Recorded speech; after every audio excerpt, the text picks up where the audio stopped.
그리스도의 은총이 오늘도 여러분과 함께 해주시기를 기원합니다.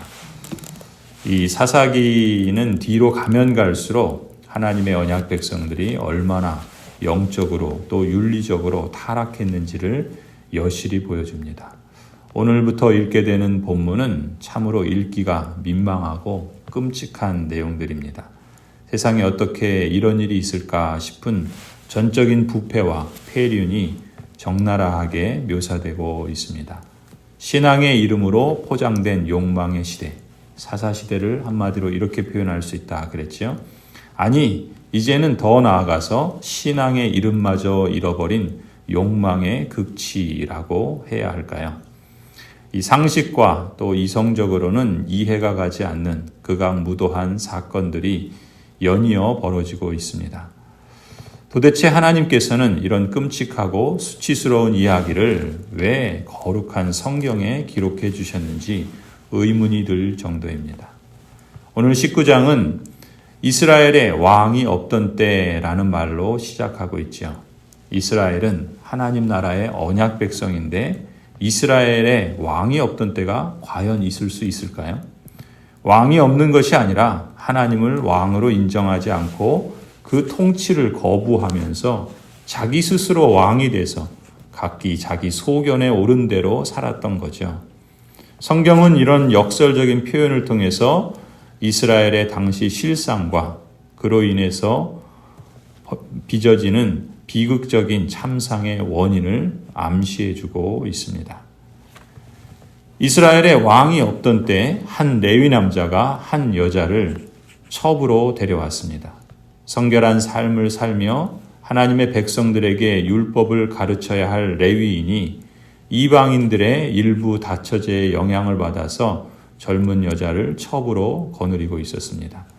당시 이스라엘 종교 지도자들의 타락상이 어느 정도였는지, 그렇다면 이스라엘 백성들은 또 어느 정도였겠습니까? 그러한 모습을 잘 보여주는 모습입니다.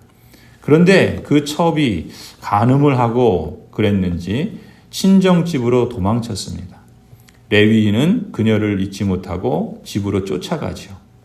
레위기 21장 7절에 보면 제사장은 부정한 창녀나 이혼한 여자와도 결혼하지 않아야 한다. 제사장은 하나님께 거룩하게 구별된 사람이기 때문이다 라는 말씀이 있죠. 이 율법을 순종하는 것에 이 레위인은 절실하지 않고 그저 자신의 정욕을 채우는데 더욱 절실한 모습을 보여주고 있습니다. 이 레위인은 첩의 집에서 그 아버지에게 극진한 대접을 받지요. 3일 동안을 그 집에서 보냅니다. 그리고 나흘째 되는 날 레위인이 아침 일찍 깨어 떠나려고 일어서는데 그 젊은 여자의 아버지가 부디 오늘 하룻밤 더 여기서 묵으면서 기분 좋게 쉬라 이렇게 권하죠. 그래서 이 레위인은 못 이긴 채 하면서 하루를 더 머뭅니다. 뭔가 잘못돼도 한참 잘못되어 가는데도 그저 먹고 마시고 마음껏 즐기는 일만 반복하고 있습니다. 닷새째 되는 날 아침에 이 레위인은 또다시 그 젊은 여자의 아버지가 권하는 말에 둘은 또 먹고 마십니다. 그래서 하루 더 머물라는 권유를 듣게 되는데 이번에는 더 묵을 생각이 없다고 위험한 밤길을 가겠다고 서둘러 길을 나섭니다. 하지만 그나마 얼마 가지 못해서 결국 해가 지고 말지요. 이 레위인과 그 젊은 첩은 여부스 곧 예루살렘이라고 하는 도시의 맞은쪽에 이르게 됩니다. 오늘 본문을 보면은 이 하나님을 모르고 그저 자기 욕망을 신으로 섬기는 이방의 그 가나안 문화의 중심지에서 하나님의 언약 백성인 이스라엘이 그 복된 부르심을 받은 대로 하나님의 언약 백성이라는 자신의 정체성을 고수하면서 그 신앙과 인격을 하나님의 백성답게 힘써 지키고 성장해 가기보다는 그저 이 세상을 부러워하고 또 이 세상 사람들을 가까이 하고 또 이 세상에 자랑하는 것들, 의지하는 것들, 또 누리고 즐기는 것에 점점 더 물들어가는 모습을 보여줍니다. 그러면서 그 영광스러운 사명은 고사하고 자신의 정체성마저 상실해가는 모습을 보여주고 있습니다. 이스라엘이 왕이 없던 때 이렇게 시작되는 19장의 인생 이야기, 어쩌면 날이 어두워지기 시작하면서 이들의 여정에 어떤 어두움의 결과들이 밀어 닥치게 될지 참으로 암담할 따름입니다. 그런데 특이한 점은요, 이런 일들이 벌어지고 점입가경으로 치닫고 있는데 정작 하나님께서는 이상하리만큼 모든 일에 대해서 침묵하고 계십니다. 하나님의 모습이 보이지 않습니다. 그리고 본문 전체에는 그것이 더 암시되어 있습니다. 레위인과 이 젊은 첩에게 어두움이 찾아온 것보다 사실은 하나님이 침묵하시는 것, 인생에게 이보다 더 무섭고 어두운 일이 또 있을까요? 성도가 세상 중에 있는데 혹 하나님이 침묵하시는 것 같을 때가 있습니다. 그러면 이래도 괜찮은가 보다 생각하면서 더 세상에 안주하지 않도록 조심해야 됩니다. 하나님이 회초리를 드실 때보다 이상하리만큼 침묵하실 때 그야말로 하나님의 내버려 두심이 아닌지 두려워하고 속히 주님 앞으로 나아올 수 있기를 바랍니다. 성도 여러분, 오늘 이 새벽 참된 빛이요 참 하나님이신 우리 주님께 간절히 기도하며 찬송합니다. 지나간 허물 어둠의 날들이 무겁게 내 영혼 짓눌러도 오 주여 우리를 외면치 마시고 약속의 구원을 이루소서. 그 선한 힘이 우리를 감싸시니 믿음으로 일어날 일 기대하네.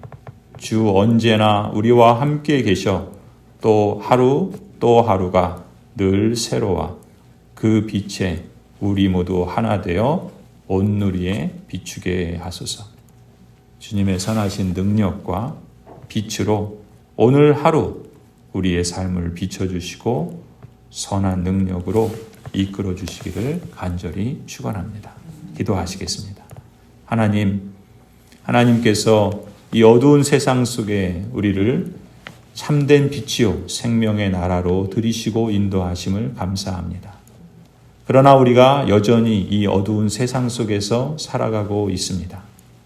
그렇기 때문에 우리에게 허락하신 그 참된 빛을 우리가 이 어두움으로 가리지 않도록 하나님의 성령께서 날마다 우리에게 말씀의 빛으로 비추어 주시옵소서.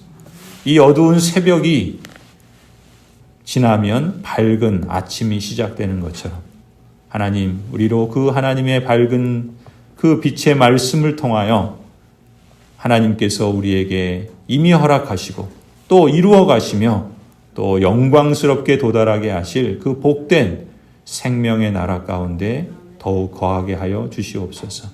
성령 하나님께서 말씀으로 우리의 빛을 비추어 주셔서 하나님 그 말씀의 빛을 따라 우리의 걸음을 한 걸음 한 걸음 내딛게 하여 주옵소서.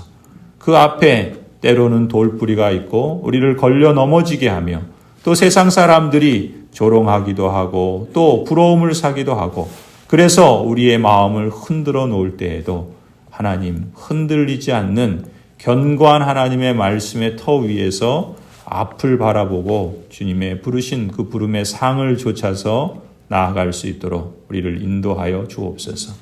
또한 하나님, 우리가 우리 자신의 의지와 힘과 결심으로 이 모든 소원을 이룰 수 없음을 너무나도 잘 알기에 성령 하나님께 기도하며 간구합니다. 하나님께서 친히 우리와 함께 하시오니 하나님 우리를 붙들어 주시고 이끌어 주시옵소서. 혹 우리가 우리 자신의 눈을 가리워서 세상의 길로 나아가거든 우리에게 회초리를 드시고 주께서 우리를 부르시는 그 세밀한 손길을 외면치 않고 속히 주님 앞으로 나아올 수 있도록 인도하여 주시옵소서.